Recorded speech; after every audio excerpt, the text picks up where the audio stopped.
shaqada kule nadaafada ee hay'adaha shirkadaha qaatay qashinku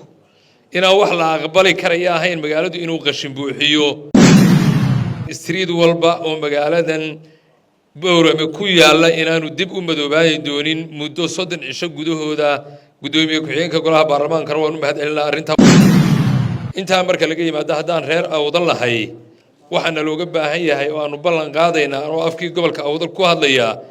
inaanu isbarbar taagayno horumarka maanta halka laga dhagax dhigayo ee wadadaasi ugu horeyso qaybtayadana ka qaadanino tala iyo tusaale iyo adduun intaba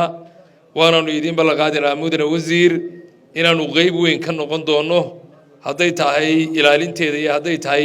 ka qayb qaadashadeedaba waxaan halkan ugu faa'iideynayaa haddaan reehnahay ree awdal isbeddelku wuu fara badanayaa marka wadooyinka laga yimaado waxaan doonaynaa in 3 bilood ee soo socda gobolkeena ay ka fulaan isbeddelo fara badan waxaan ugu horeysiinaynaa qorshayaal badan aan leenahay degmada Boorame waxaan doonaynaa wixii la qabtay mooyee waxa inaga dhameynaan degdeg isu kaashano waxaan rabnaa wadooyinkii wixii la qabtay mooyaane waxa kale inaan dardegelino maayirku waa ka halkan fadhiyay wixii maanta uu hayo mooyaane waxa kalena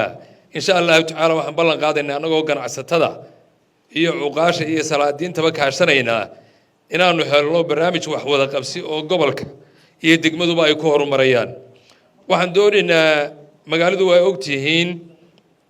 habeenkii waa madow taariikhu in baanu gobolkani leeyahay madaxdii iyo aqoontii baa halkan fadhida reer awdal wax la aqbali karayo ma aha in istiraadadeedu madoobaadaan magaalada Boorame waxaan u yeedhay hay'adaha ku shaqo leh ee laydhka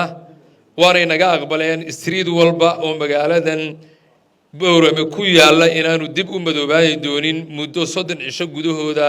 gudoomiye ku-xigeenka golaha baarlamaanka waa mahad celinaa arinta uu nagala qayb qaatay arintaasina waa bishaaro weyn waxaan halkan uga faa'iideysanayaa dawladda hoose wixii ay gacanta ku haysana inay laban laabto hay'adaha shaqada kule nadaafada ee hay'adaha shirkadaha qaatay qashinku inaan wax la aqbali karayo ahayn magaaladu inuu qashin buuxiyo laga bilaabo maanta waxaan uga faa'iideysanayaa fursadan muddo 30 cisho gudahooda